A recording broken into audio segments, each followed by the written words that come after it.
Hello, welcome to Singapore Geospatial Week Plus 2020, an event organized by GeoWorks, Singapore Land Authority's Geospatial Industry Centre. So today we are excited to introduce Germaine from CAAS to share more about operating unmanned aircraft safely. So if you have any questions during the webinar, please leave them in the Q&A box and we will answer them at the end of the webinar. So now, without further ado, I'll pass the presentation over to Germaine. Germaine, please.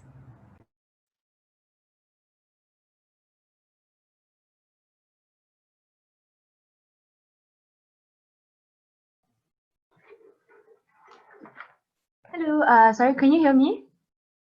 Yes, we can hear. Okay, wait, let me just... Okay, good afternoon, everyone. And thank you for coming down during our lunchtime to attend our presentation.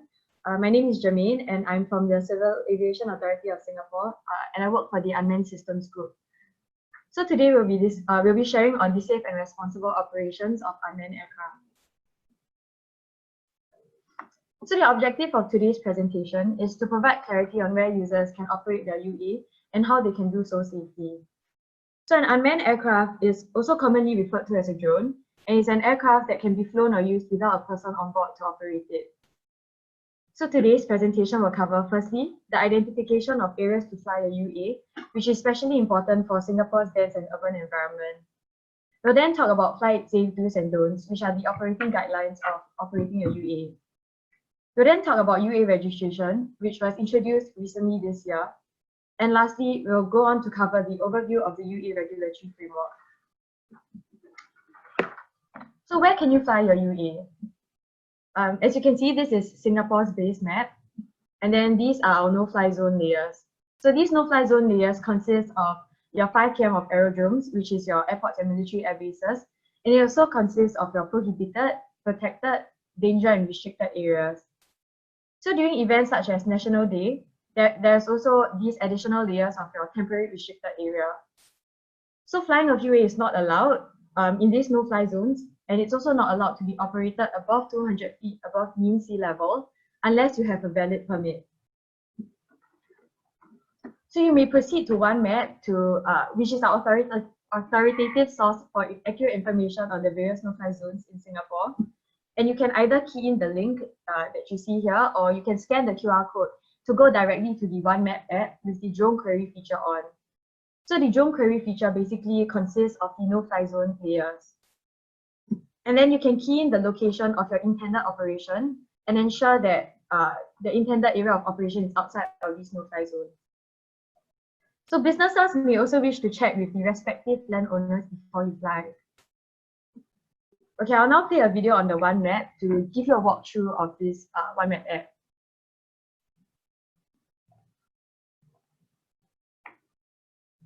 Yeah, sorry, okay.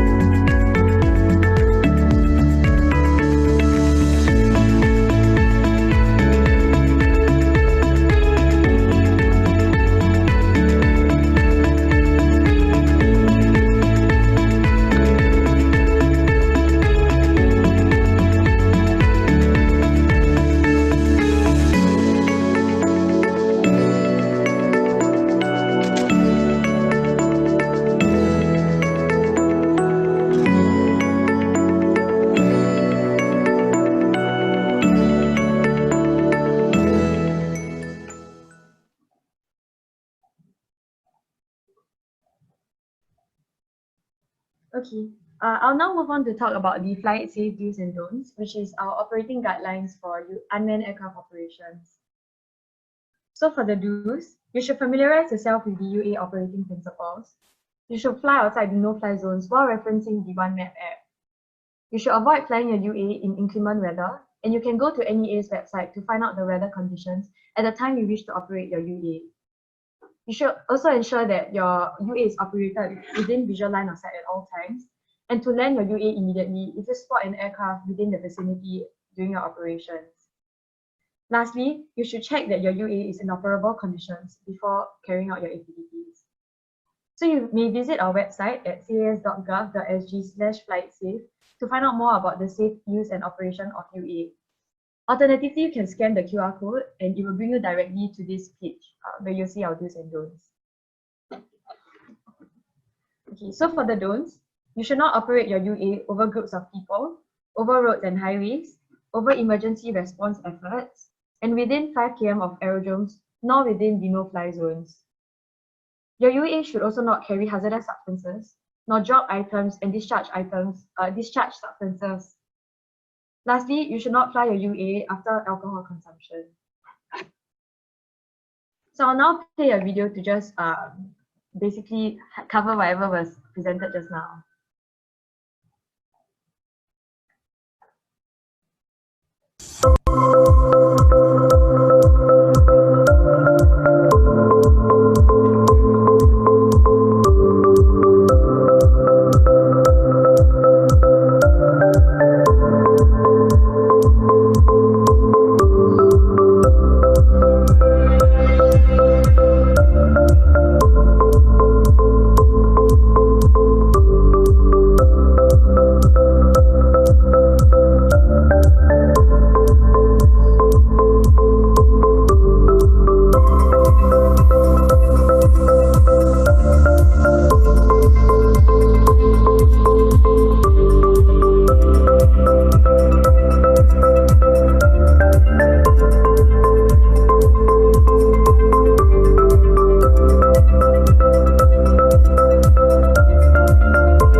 Okay, I'll now move on to talk about UA registration. So as I mentioned earlier, UA registration was recently implemented this year, and as of 2nd April, it's mandatory for your UA to be registered if it's a total weight above 250 grams. And registrants must be at least 16 years of age. So UA registration is a two-step process. Firstly, you purchase your registration label, either online or from the designated SingPost post offices. And you can see these designated post offices on the map on the screen. And then after that, you complete your registration online following 3 simple steps: stick, snap, and register. So you stick the registration label on your UA, you snap a picture of the UA together with the registration label, and then you complete your registration online. So we would like to highlight that if a person operates a UA when it's unregistered, or if registration is incomplete, he will be liable for an offence under the Air Navigation Regulations. So you should be affixing your registration label on a visible, flat, and non-detachable surface on the main body of your unmanned aircraft, instead of a part that is easily detachable, such as your propeller, your landing gear, your battery, or your remote control. So you may follow these 4 steps to affix your registration label on the main body of your UA. Okay, I'll now play a video to show a more in-depth explanation of UA registration.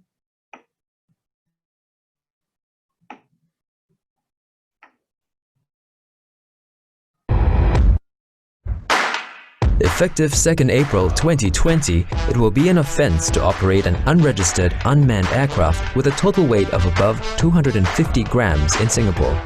Here's what you need to know about unmanned aircraft registration. There are different types of unmanned aircraft. Some examples include radio-controlled aircraft, drones, and remote-controlled kites. If you own an unmanned aircraft with a total weight of above 250 grams, it will require registration. Follow this 2-step registration process. First, you will need to purchase a registration label. Unmanned aircraft registration labels can be purchased online or at designated SingPost post offices. To purchase a registration label online, you will need to take the following steps.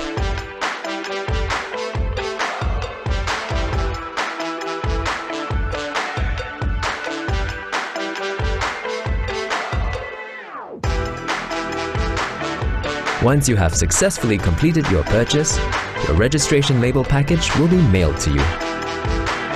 Alternatively, if you wish to purchase a registration label over the counter at any of the 27 designated SingPost post offices, follow these steps.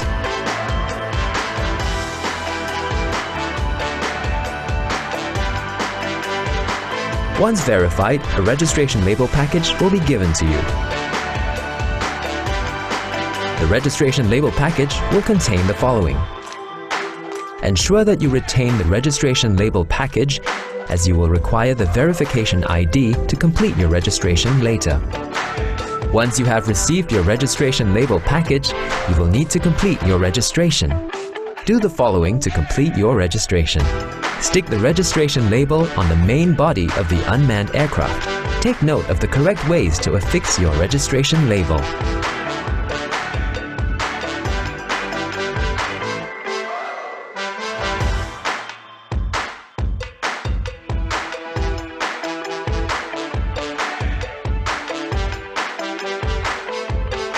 Next, take a picture of the unmanned aircraft with the affixed label. Take note of the correct way to photograph your unmanned aircraft with the affixed registration label. Finally, log in to the Unmanned Aircraft Registration portal with your SingPass, CorpPass or UA Pass. Follow the instructions to complete your registration.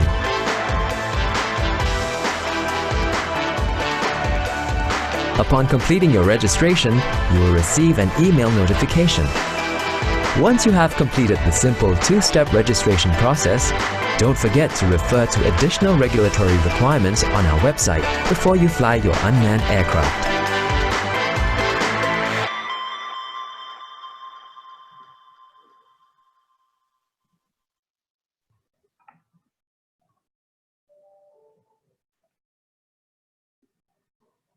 Okay, I'll now move on to talk about the UUA Regulatory Framework.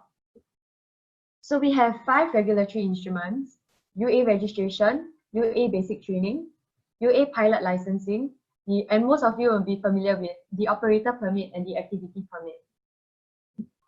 So before I go to explain each of these regulatory instruments, it's important that you fulfill these regulatory requirements before you operate your UUA to ensure safety. So firstly, for UUA registration, and that was covered earlier, it's targeted at UUAs with a total weight of 250 grams. For UUA basic training, it's targeted at recreational and educational users that operate a UUA of a mass between 1.5 to 7 kg. And this is to equip users with the aeronautical knowledge and to ensure that they are educated to operate their UUA safely and responsibly.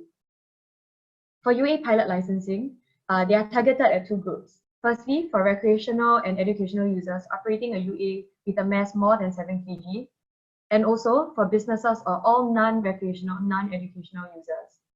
So this is to ensure that these users have the minimum pilot competency when operating a larger UUA or when conducting non-recreational and non-educational activities.